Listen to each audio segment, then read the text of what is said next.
So tell me you're that somebody, girl. I fuck who I want and fuck who I don't. Got that A1 credit, that's that filet mignon. I really need somebody. So tell me you're that somebody, girl. I fuck who I want and fuck who I don't. Got that A1 credit, that's that filet mignon.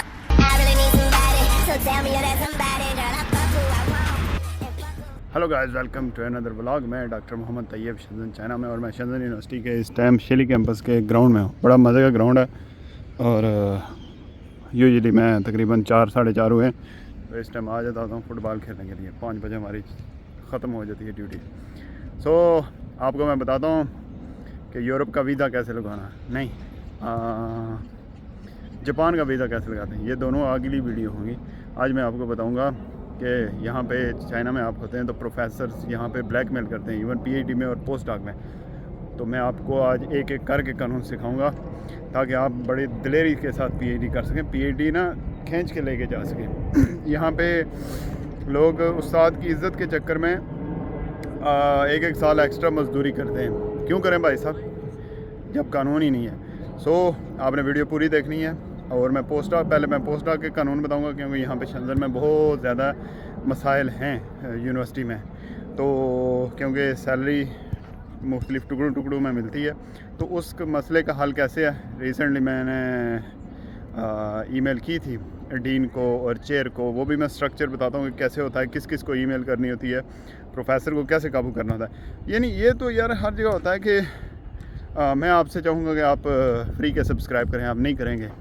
मेरी video share करें, नहीं करेंगे। इसी तरह हर किसी का दिल होता है कि मैं ना दूसरे को दबाऊं, उससे मुफ्त का काम लूं। तो इसी तरह प्रोफेसर भी आहिस्ता आहिस्ता होता ही है कि शुरू में हर बंदा आता है तो उसको जिस तरह के स्टूडेंट मिलते हैं ना, तो वो स्टूडेंट्स के बिहेवियर की वजह से ना सख्ती पे आ जाते हैं। और सख्ती करते हैं ना, तो उनको ऐसे फील होता है 2-4-10 साल के बाद ना कि ये यूनिवर्सिटी उनके पेरेंट्स की है। तो वो ना फिर वो फ्रैंक हो जाते हैं। तो आगे से अल्लाह की गायें मिलती हैं जो पीएचडी करने भी आते हैं, उनको भी पता नहीं होता, कॉन्फिडेंस नहीं होता अपने आप पे। तो वो फिर ना सिस्टम, ये तारीख बनती है टाइम के साथ, 8-10 सालों में, ठीक है, स्लो। तो जब आपको कॉन्फिडेंस हो, वो बाकी मैं आपको समझाऊंगा कैसे कॉन्फिडेंस होगा। तो वीडियो आपने पूरी देखनी है। भाई साहब, जॉब करने में और जॉब में रेंगने में बड़ा फ़र्क है। और अभी आप फुटबॉल खेला करें भाई साहब, बड़ा मज़ा आता है। सॉरी टेढ़ी मार दी, कैमरा पकड़ा हुआ था। मैं आपको तरीका बताऊंगा जॉब आपने इंजॉय कैसे करनी है। टेंशन स्ट्रेस प्रोफेसर को दें, आपकी ज़िम्मेदारी नहीं है टेंशन स्ट्रेस लेना। इवन वो पीएचडी है या पोस्ट डॉक है। ये है मेरा कॉन्ट्रैक्ट, ठीक है। इसमें पार्टी बी मैं हूँ, राइट साइड पे आपको कॉर्नर पे लगे नज़र आ रहा होगा, और पार्टी ए शंजन यूनिवर्सिटी है। और उसी के नीचे आप सीधे आएँ तो सुपरवाइज़र सिग्नेचर होता है। और सुपरवाइज़र की कितनी अहमियत होती है ये नेक्स्ट मैं आपको बताता हूँ। ये आपने गौर से देखना है कि पार्टी ए कॉन्ट्रैक्ट जो है वो शंजन यूनिवर्सिटी होती है। इसी तरह अगर आप पीएचडी हैं तो पार्टी ए जो होंगे वो शंजन यूनिवर्सिटी या कोई भी यूनिवर्सिटी होगी, और पार्टी बी आप होंगे जिसने एडमिशन लिया है। और अब कोई प्रोफेसर कहे कि मैंने ग्रुप के लेवल पे एक जनाब रूल बनाया है कि जी भाई साहब 9 बजे आना है और 5 बजे जाना है, हालांकि ये कहीं पे भी मेंशन नहीं होता कॉन्ट्रैक्ट पे। दूसरी बात, वो कहे कि जी एक आध उनका पेपर कोई नेचर साइंस में आ जाए तो वो जनाब एम्बिशियस हो जाए कि जी अब ना बड़े पेपर छाप रहे हैं और उसके अलावा कोई पेपर नहीं हो सकता। तो ये भी गलत है। किसी अदारे में वो मज़ीद रूल कानून साजी नहीं कर सकता। और यहाँ पे आपको ये मैं बता दूँ कि सबसे यूनिवर्सिटी एक अदारा है तो सबसे नीचे उसके आते हैं स्टूडेंट्स, फिर होता है एडमिनिस्ट्रेशन स्टाफ, जिस तरह के इंटरनेशनल डिपार्टमेंट हो गया जिसमें स्टूडेंट वगैरह आते हैं, पोस्ट डॉक आते हैं, ठीक है, या फिर आपकी सेक्रेटरी वगैरह होती है जो डिपार्टमेंट की होती है, किसी भी डिपार्टमेंट की। फिर आता है फैकल्टी मेंबर। फैकल्टी मेंबर में आप देख सकते हैं professor, associate professor, lecturer, engage, and इसी स्केल में आते हैं पोस्ट डॉक। जो प्रोफेसर के पास कार्ड होता है वही हमारे पास होता है। तो हम कोलीग्स हैं, बेशक कितना ही बड़ा प्रोफेसर हो और वो पोस्ट डॉक हो, तो ये समझ लो कि एक 6ठे ग्रेड का है और एक 9वें ग्रेड का प्रोफेसर होता है, 10वें का हो जाएगा।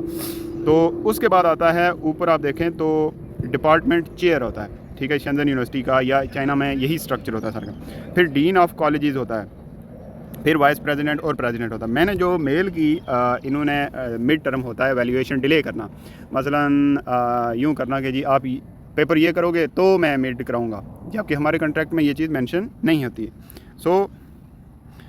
फिर मैंने डिपार्टमेंट चेयर को मैसेज किया था और उसके अलावा मैंने मैसेज किया था ईमेल में डिपार्टमेंट चेयर को और डीन ऑफ कॉलेज को सीसी की थी। फैकल्टी मेंबर में प्रोफेसर था, उससे बड़ी प्रोफेसर थी, उसको मैंने सीसी की, और एडमिनिस्ट्रेशन स्टाफ को भी मैंने सीसी की। और सीसी क्या किया था, ये जो मैं कानून अब आपको पढ़ाऊँगा। सो बाकी दोबारा कॉन्ट्रैक्ट पे आ जाते हैं। अब चलते हैं नेक्स्ट। हाँ, मैं आपको पहला पढ़ाऊँगा जहाँ से प्रोफेसर फंसा मेरे साथ मामला। ये 2.4 कहते हैं, ये हमारे कॉन्ट्रैक्ट में है और ये पूरे चाइना में यही है। मेंशन नहीं करते लेकिन पूरी सपोर्ट होती है। अब मैं इसको, हर जो कानूनी लैंग्वेज होती है उसको आम आदमी या रिसर्चर या कोई टीचर नहीं समझ सकता, उसका एक वर्ड होता है। क्योंकि मैं पाकिस्तान में पुलिस में रहा तो मुझे पता है कि हर लफ्ज़ का यहाँ पे क्या मतलब है और किस हद तक है।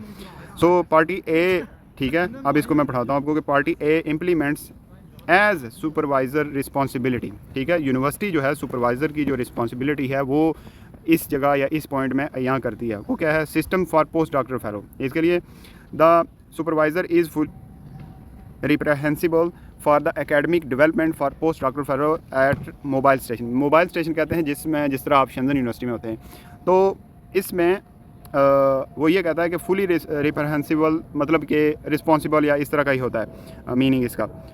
स्पेसिफिकली पॉइंट जो आगे है ये इतना इंपॉर्टेंट नहीं है। Specifically supervises and supports their research including but not limited. Supervisor का काम यह है कि वो सपोर्ट करेगा, और सिर्फ ये ही नहीं कि सिर्फ सपोर्ट करे इसमें, उसके अलावा भी उसकी बहुत सारी जिम्मेदारियाँ हैं प्रोफेसर की। Understanding parties be's verb engagement and research, यानी जो पार्टी बी है, यानी जो आपका कॉन्ट्रैक्ट हुआ है वो और उसकी जो मसाइल हैं या रिसर्च कैसे करनी है वो उसको समझे, उसको सपोर्ट करे। Providing party B with clear guidance on carrying out scientific research according to the plan abiding by the research standard. मतलब कि पेपर किस तरह पब्लिश करना है पूरी गाइड करे, ठीक है, सपोर्ट करे हर मामले में गाइडिंग में। ये नहीं कि मुझे बड़े से बड़ा पेपर चाहिए और गाइड बिल्कुल ना हो, आइडिया भी ना हो, और मतलब अपना एक्सपीरियंस शो ही ना करे, तो सिर्फ प्रेशर डाली जाए। ये बात गलत है। ये पीएचडी में भी गलत है और उसमें भी। पीएचडी में आपको पता है कि इंटरनेशनल डिपार्टमेंट में एक काउंसलर होता है, ठीक है, जिसको आप बताएं ना कि प्रोफेसर मेरे साथ ब्लैक मेलिंग कर रहा है। एक अदारा, एक सिस्टम है, सिर्फ आप लोगों को पता नहीं होता। तो मेरे साथ ये ज़्यादती कर रहा है, ठीक है, मेरे साथ एबनॉर्मल बिहेवियर रखा हुआ है, इस केस पे होता है, ठीक है, ये भी केस हो जाता है प्रोफेसर पे। तो क्योंकि साहिब अख्तियार जो होता है, लेट सपोज जिस तरह के पाकिस्तान पुलिस में मैं था तो वहाँ पे कोई बड़ा ऑफिसर हो, एसपी हो, वो छोटे के साथ ज़्यादती कर सकता है, ना कि छोटा बड़े के साथ ज़्यादती कर सके। सो ये एज दिया जाता है, मतलब प्रोफेसर स्टूडेंट के साथ ज़्यादती कर सकता है, प्रोफेसर पोस्ट डॉक के साथ ज़्यादती कर सकता है, पोस्ट डॉक प्रोफेसर के साथ या स्टूडेंट प्रोफेसर के साथ ज़्यादती नहीं कर सकता, क्योंकि उसके पास अख्तियार नहीं होते। सो उसको ये लेबल दिया जाता है कि जी भाई साहब बड़े प्यार से तुमने इनको रखना है, हाँ वो पोस्ट डॉक हो या वो हो। बेसिकली यहाँ पे जो नैनजिंग में टेक में रहा तो वहाँ पे तो वो बड़े अच्छे टीचर से, बड़े वो उनको फील होता था, यानी उनको देख के फील होता था कि साइंटिफिक रिसर्चर है, साइंस इसको आती है।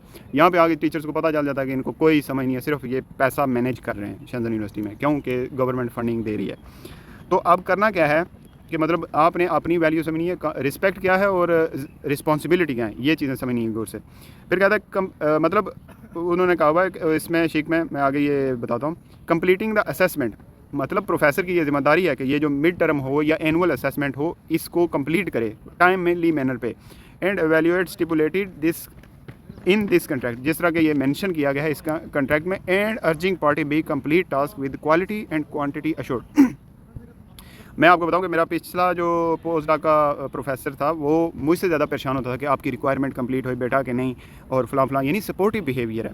वो हमारा गॉड नहीं है प्रोफेसर, जिस तरह के ये बन जाते हैं। जिस तरह का मैंने मिसाल दिया कि काफ़ी अर्सा रहने के बाद ना आदमी थोड़ा सा एम्बिशियस हो जाता है, प्रोफेसर भी उम्र के साथ बूढ़ा हो जाता है तो थोड़ा सा जज्बाती हो जाता है। तो वो जनाब ना, मतलब पिछला कोई पोस्ट डॉक ने या पीएचडी ने बुरा बिहेवियर शो किया तो वो अगले को दबाने के लिए वो सेम मेथड अगले पे यूज़ करता है। हर बंदा डिफरेंट है, उसको डिफरेंटली ट्रीट करना चाहिए। तो अब ये कह रहा है contract B complete task with quality edition reviewing party B's application for grant award. मतलब अगर वो कहता है मैं ग्रांट अप्लाई करना चाहता हूँ, मैंने अपने प्रोफेसर को कहा तो प्रोफेसर कहता है वेस्ट ऑफ टाइम है, तुम सिर्फ पेपर छापो, मतलब उसकी रिक्वायरमेंट पूरी करो जो उसको चाहिए। और एक और यहाँ पे मैं कानून आपको बता दूँ, खा वो पीएचडी में हो, खा वो पोस्ट डॉक में हो, आप प्रोफेसर का नाम ना भी डालें, आपकी डिग्री होगी, ठीक है। आई थिंक पीएचडी में सुपरवाइज़र का ना भी हो तब भी चल जाता है। इसी तरह पोस्ट डॉक में भी वो यही रूल है कि अगर मैंने प्रोफेसर मेरे साथ लड़ाई हुई तो मतलब बहस हुई तो उसमें मैंने कहा कि प्रोफेसर मतलब किस लिए, या तो मुझे बेवकूफ़ बना के मुझे 6-7 साल हो गए हैं चाइना में और जिस तरह मैं रूल समझता हूँ मैं रूल्स के साथ चलता हूँ, तुम गलत कर रहे हो। तो मुझे कहता है कि मैंने एक आर्टिकल पहला पब्लिश किया जो 5-6 इम्पैक्ट फैक्टर का था। तो कोई कहता है जी इसमें मैं कोरेस्पॉन्डिंग नहीं हूँ। तो मैंने कहा professor do you know the rule of university के I can eliminate your name from all of my papers. ठीक है, 4 पेपर थे, फिर भी ना यानी जो थोड़ा सा काम कर रहा हो उसको और लगाओ कि ये शायद 4 की जगह 6 कर ले, 8 कर ले। तो ये हम क्यों करें, क्योंकि हमें सैलरी तो बराबर मिल रही है। तो यहाँ पे ये बात है। तो ये भी वो एक अदारे की इंटेग्रिटी और रिसर्च इंटेग्रिटी जो होती है उसकी खिलाफ वर्जी कर रहा है, एक अदारे के अंदर मज़ीद खुद कानून साजी कर रहा है। आखिर में मैंने जब पकड़ा ना, मैं मतलब 15 मंथ्स मैंने इंतज़ार किया कि खुद समझ जाएगा, खुद ख्याल करेगा, लेकिन नहीं हुआ। तो आप कभी लिहाज ना करें किसी का, ये बात याद रखें, बहुत स्ट्रेट सीधे रहें। आपको भी मतलब मैं ये हालत हो चुकी थी कि मैं डिप्रेशन की गोलियां लेना खाना शुरू हो गया था। तो मैंने आखिर में यानी फिर मैंने जब लिहाज छोड़ा तो जस्ट मैंने जुमे वाले दिन इन चेयर्स को मेल की। इतवार को हफ्ते वाले दिन भी प्रोफेसर ने मुझे कॉल की कि मैं बात करता हूँ, मैं हो जाएगा। इतवार वाले दिन सुबह जनाब उसने कहा जी तुम्हारा मिड होगा। मतलब रातों रात इन्होंने मामला छुट्टी वाले दिन हल किया। क्यों? गलती पे थे। और अभी भी वो मुझे दबा रहे थे कि जी ये नहीं करेंगे तो हम नहीं करेंगे, अगर तुम निकलना चाहते हो छोड़ दो। जब मुझे नहीं, यहाँ पे सबको कहते हैं। ठीक है, तो यूँ ही कॉन्ट्रैक्ट करके ना तो प्रेशर डालना शुरू कर दें। अगर आप तो यहाँ पे अगर एक और कानून मैं आपको बता दूँ, अगर प्रोफेसर आपको निकालता है नेक्स्ट 2 ईयर वो पोस्ट डॉक नहीं रख सकता। ठीक है, तो मतलब वो निकाल रहा है, तो उसको समझ नहीं थी कि मैंने कैसे हैंडलिंग करनी थी। इसमें हमारा कसूर नहीं है। अब मैं आगे कॉन्ट्रैक्ट चलते हैं। कहता है कि ग्रांट्स में सपोर्ट करना चाहिए, अवार्ड्स। ठीक है, कोई आपको अवार्ड मिल रहा हो और प्रोफेसर कहे कि जी ना दो इसको, यहाँ पे ये गलत है प्रोफेसर, या पाँव पीछे खींचे, ज़ाती रंजिश रखे।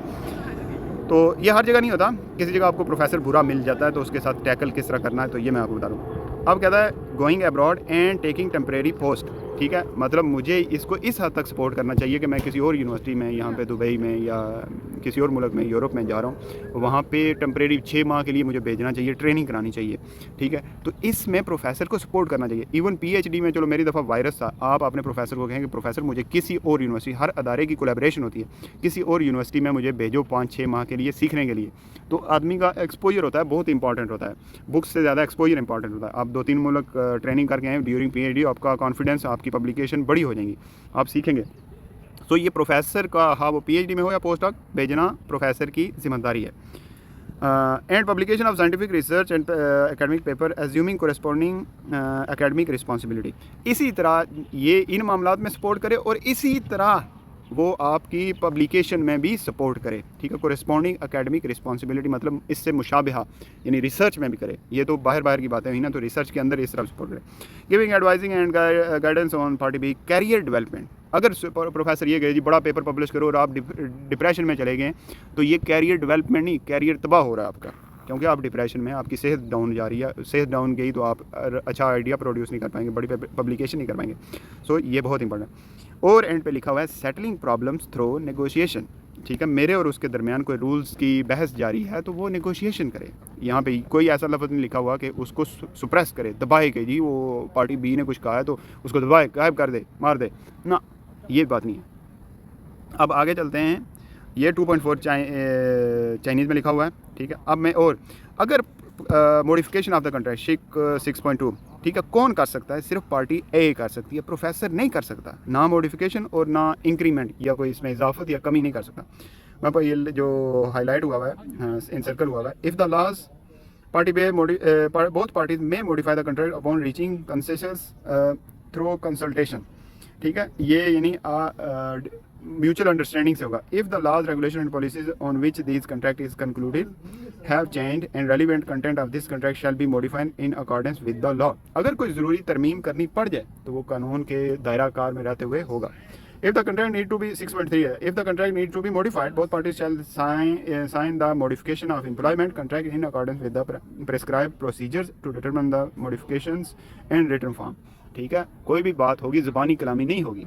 ये हमसे कहते हैं जी सवेरे 9 बजे आओ, ये पब्लिकेशन करो। मैं पूछा, मैंने एंड पे, जब हमारी एंड पे कैलकुलेशन हुआ, जो मैंने मेल भी की थी कि कहाँ पे लिखा हुआ है और किसी अदारे के साथ कहाँ पे कानून साजी की जा सकती है, कहीं पे इनके पास सबूत नहीं था। अब आगे आ जाओ। ठीक है, ये part B wages is full. Okay, मेरे इन्होंने मिड टर्म डिले किया जिससे मेरी सैलरी जो है हाफ पार्ट नहीं मिल रहा था, तो वह ये लिखा हुआ है इसमें क्लियरली 5.1 में, party A page party B wages in full and on time in currency. ठीक है, यानी जो मुझे सैलरी मिल रही है वो इन टाइम होनी चाहिए। जो कॉन्ट्रैक्ट पे लिखी है कि 11 माह बाद मिड होना चाहिए और मेरे पास 11 माह तकरीबन 15 माह के बाद मेरे पास दूसरी इंस्टॉलमेंट होनी चाहिए।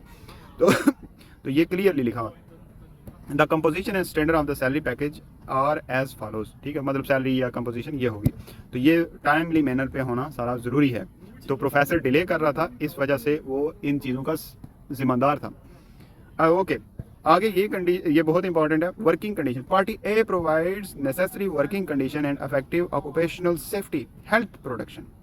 मैं डिप्रेशन में गया, ठीक है, तो ये पार्टी ए की जिम्मेदारी है और उसने इम्प्लीमेंट किया हुआ है 2.4 में प्रोफेसर को, सुपरवाइजर को, कि भाई साहब इसकी सेहत ख़राब नहीं होनी चाहिए, डिप्रेशन में, स्ट्रेस में नहीं जाना चाहिए। For party B to perform scientific research and duties, रात सारी मैं एक्सपेरिमेंट करता हूँ या 10 बजे मैं करता हूँ तो सुबह मैं लेट आऊँगा, ठीक है, मैं भी अगले दिन पूरा दिन छुट्टी करूँ और उससे आगे आऊँ, तो प्रोफेसर को ये नहीं कहना चाहिए कि तुम अगले दिन कहाँ थे। एक दिन ओवर नाइट आप करते हैं, रात शाम बजे लगाया और रात 12 बजे तक, तो अगले 2 दिन रेस्ट करना चाहिए आपको, ताकि आप सेहत सबसे इम्पॉर्टेंट है। तो वो कहते भी हैं ना कि आपने पैसा खोया कोई खास मसला नहीं है, लेकिन जब आपकी सेहत डाउन होना शुरू हो जाए तो फिर उस पर कंप्रोमाइज़ ना करो। और यही बात थी कि मैं स्लीपलेस नाइट शुरू हो गई थी मेरी इस वजह से। मतलब क्यों मैं रिस्पेक्ट करूं और मैं जाग रहा हूं और परेशानी की वजह से कि प्रोफेसर मेरे साथ एबनॉर्मल बिहेवियर जानबूझ के रखा हुआ है कि जी बंदे को काम कराओ। तो काम मैंने कहा, यानी एक पुराना एक है पनिशमेंट, जिस तरह की पुलिस में कोई भी आप काम खराब करो तो पनिशमेंट मिलती थी, वो फोर्स में होता है, ठीक है। और बेसिकली अगर आपने एजुकेशनल है तो उस पर रिवार्ड दिया जाता है, मसलन रिवार्डिव बिहेवियर और पनिशमेंट बिहेवियर कौन से में आप तरक्की कर सकते हैं, या आपकी कोई कंपनी है तो आप उनके एम्प्लॉय ज़्यादा आपसे अटैच रहेंगे, ज़्यादा तरक्की करेंगे, तो वो है रिवार्डिंग। मतलब आप दिखाओगे जी मैं तुम्हें इतने पैसे दूंगा अगर तुम ये पब्लिकेशन करो, तो तुम्हें देखने की ज़रूरत नहीं है कौन आ रहा है टाइम पे कौन नहीं आ रहा, ऑटोमेटिक लोग हार्ड वर्क करेंगे और विदाउट डिप्रेशन करेंगे क्योंकि उनको पैसा नज़र आएगा। इसी तरह ये है रिवार्डिंग बिहेवियर। ये आप पेरेंट्स हैं अगर तो आप बच्चों पे भी लगा सकते हैं कि ये इतने याद करो। मुझे याद है मैं जब टीचिंग में था, प्राइमरी टीचर, तो हमारे हेड मास्टर साहब कहते कि जी ये बच्चे ही नालायक हैं नहीं, मतलब सरकारी इदारों में आमतौर पर लोअर मिडिल क्लास जो है उनके बच्चे पढ़ते थे, तो जी ये है ही नालायक हैं। जबकि मैंने उनको कहा हुआ था कि मैं 30 रुपये दूंगा अगर पूरे दिन में इनाम रखा हुआ कि अगर वो मैथ, साइंस और इंग्लिश का वो सबक याद करके लेके आए। तो भाई साहब वो बच्चे ऐसे, यानी पैसे मैंने उनको इनाम रखा हुआ था, तो 10-15 मिनट में पूरा पेज विदाउट गलती वो सराय उन्होंने मुझे इंग्लिश के, इसी तरह मैथमेटिक्स का काम किया। सो रिवार्डिंग जो बिहेवियर है उससे मुल्क तरक्की करता है, अदारा तरक्की करता है और लोग काम करते हैं। पनिशमेंट बिहेवियर ना तो घर में काम आता है भाई साहब, ना किसी अदारे में। तो अब प्रोफेसर इस स्टेज पे था कि अगर उसने मुझे मतलब 15 मंथ टॉर्चर किया है, तो मैं अगर एप्लीकेशन उसने मेरा मिड रातों रात अप्रूव कर दिया, नहीं तो अगर मैं वजीद रहता तो वो डिसमिस हो सकता था। ना सिर्फ ये प्रोफेसर बल्कि वो बड़ी प्रोफेसर। जबकि मैंने कॉल पे उसने कहा कि मैंने उसको थोड़ा सा सख्त हुआ, तो मैंने कहा प्रोफेसर तुमने ये रूल बनाया, तो सीधे बोल गई कि मैंने तो नहीं बनाया, ये छोटे प्रोफेसरों ने बनाया हुआ है। हालांकि उसने हमें बुला के कहा ज़बानी था, लेकिन इस बात पर भी पकड़ हो जाती है, आपको सबूत देने की ज़रूरत नहीं है। मतलब मातहत को सबूत देने की ज़रूरत नहीं है कि वो अफसरान बाला ने मेरे साथ ज़्यादती की है, वो कह देना बड़े मतलब जहाँ पे कमेटी बैठती है तो वो शो होता है कि जी उसने ज़्यादती की है। अब आगे आ जाओ, ये वो 2.4 की ट्रांसलेशन थी, तब भी उसका मतलब यही था कि गोइंग अब्रॉड में सपोर्ट करनी चाहिए। हालांकि मैंने नॉर्वे का एक ग्रुप टूर का किया था, तो उसमें प्रोफेसर ने बुला के खातर ख्वाह यानी तजलील की मेरी कि जी तुमने क्यों अप्लाई किया, साहब को क्यों रास्ता दिखा रहे। तो मकसद ये है कि हर बंदा, मोस्टली बूढ़े लोग ऐसे करते हैं और जिनका कल्चर्स के साथ कम हो, मतलब नानजिंग में वो कल्चरल चाइनीज़ थे, यानी विरासती चाइनीज़ समझ लो ना, तो वो अच्छे इंसान थे बहुत। यहाँ पे जो होता है ना मल्टी कल्चरल हो जाता है, तो वहाँ पे वैल्यूज़ ज़रा कम हो जाती हैं, बिहेवियर ज़रा कम हो जाता है। अच्छा आगे आ जाते हैं, 1-2 ही रह गए। Legal liabilities, party A shall pay compensation to party b in any of the following circumstances. इन हालात में पार्टी ए यानी शेंजन यूनिवर्सिटी पे करेगी पार्टी बी को, और उसको क्या है 10.1.2 पढ़ाता हूँ मैं आपको। In the case of losses caused bye party A breach of contract, ठीक है, मतलब पार्टी ए की वजह से, और पार्टी ए का हिस्सा है प्रोफेसर। अगर प्रोफेसर आपके साथ कोई ज्यादती करता है, आपका मेंटल स्ट्रेस हो गया तो, या आपकी सैलरी नहीं दी और डिले हो गया, ठीक है, और वो डिले मतलब ये एक रूल है चाइना के अंदर कि अगर उसने किया हुआ और वो 3-4 महीने आपको सैलरी नहीं दे सकता तो सैलरी के साथ कंपनसेशन भी दी। ये चाइनीज़ लेबर लॉ है कि चाइनीज आपको कोई अदारे के पास पैसा कम था, वो 4 महीनों बाद उसने सैलरी दी, तो आपने मैनेज तो किया ना 3-4 माह, तो वो चौथे माह आपको कंपनसेशन 3 माह के कोई 2-3 दिन हज़ार आपको ज़्यादा एक्स्ट्रा दे। Party A shall be liable to party B's actual losses, ठीक है, मतलब कोई भी ज़हनी, जिस्मानी, फाइनेंशियली कोई भी लॉस होता है, ये तो ये लॉस ही होता है ना कि आपका पैसा का ज़ाया हो रहा है, आपकी रातें जाग जाग के परेशानी में गुजार रहे हैं, तो इनका जिम्मेदार कौन है? ओके, उसका लॉस कैसे क्लेम करना है? डॉक्टर के पास जाओ और उसको सारी स्टोरी सुनाओ, उससे लिखो और वो मेल करो डीन को, चेयरमैन को, तो आपका लॉस क्लेम होगा, वो ऊपर तक बात जाएगी। वो कहता है if party A violates the provisions of this contract and cause party B suspend performance of obligation, party A shall continue the performance contract and compensate party B for actual losses during the suspension period. मतलब कुछ ऐसा हुआ कि professor की वजह से आपका ज़हनी तवाज़ुन ख़राब हो गया और ये लॉस हुआ आपका, और अब ज़हनी तवाज़ुन ख़राब होने की वजह से इसमें शिक है कि वो अदारा उसको टर्मिनेट कर सकता है कॉन्ट्रैक्ट का, लेकिन अदारा 2 साल का सैलरी मुकम्मल देगी कि तुम जाओ अब, ठीक है, लॉस हुआ जिसकी वजह से, वजह तो प्रोफेसर था, तो ये कंपनसेशन देगी। लास्ट वन है 14 आई थिंक, इसके बाद हाँ यही है, party A has the right to formulate its own rules and regulation. अगर यूनिवर्सिटी रूल बना सकती है और वो करती है, चेंज करती है, तो वो कैसे बताएगी आपको? According with the laws, regulation, policies and make announcement in appropriate way, ठीक है। आपको किसी आया इंटरनेशनल ऑफिस की तरफ से कि आपने Q1 के 6 पेपर पब्लिश करने, भाई साहब 1 पेपर है, पब्लिश करो, डिग्री लो, और डिले करे प्रोफेसर के, जी तुम 3 साल में करो। प्रोफेसर मैं थीसिस करना, मैं 1 पेपर और नहीं करना। मैंने PhD भी 1 पेपर से की है क्योंकि मैंने लॉज उस वक्त भी पढ़े थे, रिक्वायरमेंट कितनी। थीसिस आपका 100 पेज का, प्रोफेसर आपको 400 पेज के करा रहे, ज़्यादा मजदूरी करा रहे, क्यों भाई साहब? ठीक है, कोई बेले हैं, हमारा दिमाग बेला, या हम मजदूरी फ्री की, लेबर ऑफ लव की क्यों करें इसकी? Okay, appropriate way including intranet announcement, written document, meeting और ट्रेनिंग, ईमेल्स और पोस्टिंग नोटिस, ठीक है। ये HR डिपार्टमेंट आपको करेगा जी कि तुम्हारे इस प्रोफेसर की ये रिक्वायरमेंट है कि Q1 के इतने पेपर छापे बचा ड्यूरिंग PhD और पोस्ट डॉक, तो ये वो कर सकते हैं। प्रोफेसर, आपको अभी तक बात समझ नहीं आई, नीचे कमेंट सेक्शन में फिर कमेंट कर लेना। अगर आप लोगों का कोई मिड टर्म का मसला है तो मैं आपको साथ पूरी गाइड कर सकता हूँ, नीचे कमेंट सेक्शन में कमेंट करो। भाई साहब बात आ गई है आगे। ओके, कहता है प्रॉपर वे से यूनिवर्सिटी बताएगी कि रूल्स हैं। As the basis of the performance of this contract, party B is aware of the regulation of party A shall strictly abide by them. तो मतलब मैंने कॉन्ट्रैक्ट जब किया तो मैंने पढ़ा नहीं था, सीधी सी बात है, इसी तरह जल्दी जल्दी में करता है बंदे को सैलरी है।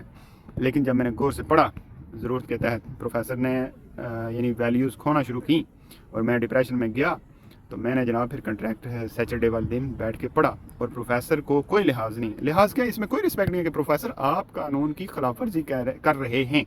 ये बात कहना आप अपने पेरेंट्स से भी कर सकते हैं, आप अपने उस्ताद से भी कर सकते हैं, प्रोफेसर से भी कर सकते हैं, इसमें कोई बात नहीं है, क्योंकि ये आप एक आगाही दे रहे हैं कि प्रोफेसर आप एक अदारे के अंदर खिलाफ वर्जी कर रहे हैं, क्योंकि हमारे इंटरनेशनल ऑफिस में ये रिक्वायरमेंट है और आपको ज़्यादा पुरजोश हैं, तो ये गलत बात है, ठीक है।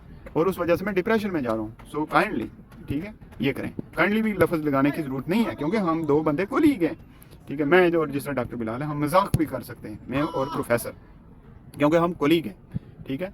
उसमें ह्यूमिलेशन और काइंडली प्लीज़ का लफ्ज़ आप नहीं लगा सकते, जहाँ तक मैं समझाऊँ कि प्रोफेसर के साथ, ठीक है, क्योंकि कोलीग हैं।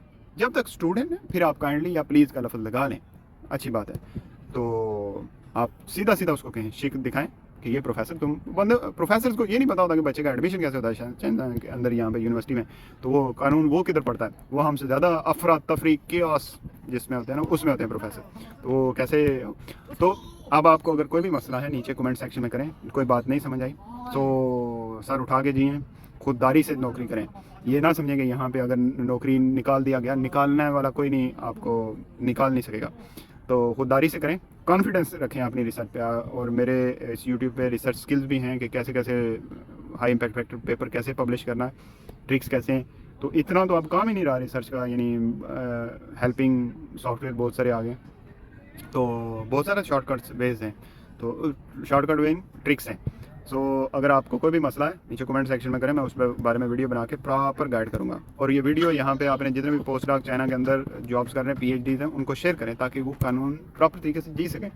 इधर बकरीद बने हुए होते हैं, कानून पढ़ते कोई नहीं, मतलब कॉन्ट्रैक्ट गौर से एक एक लफ्ज़ पढ़े, नहीं समझा तो ChatGPT को देके समझ ले, तो एक सीना उठा के सर उठा के नौकरी करें, और सारी ज़िंदगी भी नौकरी ना करें। रिच डैड पुअर डैड वाली बुक पढ़ें, अगर किसी को चाहिए तो मैं ईमेल कर सकता हूँ, तो वो बुक पढ़ें, आपको समझ आएगा कि सारी ज़िंदगी नहीं होती कि आपके पैसा कमाने के चक्कर में लगे रहें, नौकरियाँ करते रहें। ये 2-4 साल में आदमी अगर कारोबार के जहन में आए तो ये ख़त्म हो जाता है।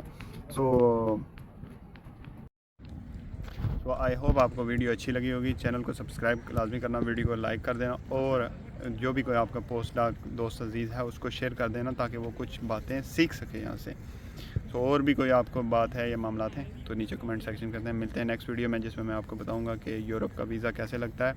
और क्योंकि आपने अपने प्रोफेसर को कहना कि भाई साहब मुझे यूरोप भेजो, उसने कहना ठीक है, आपको कॉन्फ्रेंस पे 2 कॉन्फ्रेंस पे 3 कॉन्फ्रेंस पे इंटरनेशनल भेजना ज़रूरी है, पीएचडी और पोस्ट डॉक दोनों के। तो वो उसको बताएंगे। कानून तो मैंने आपको पढ़ा दिया है, अब वीज़ा कैसे अप्लाई करना है या जापान कैसे जाना है आपने विज़िट वीज़ा तो मैं आपको बताऊँगा। सो चैनल को सब्सक्राइब कर लें अगली वीडियो में। Until that time take care, bye bye.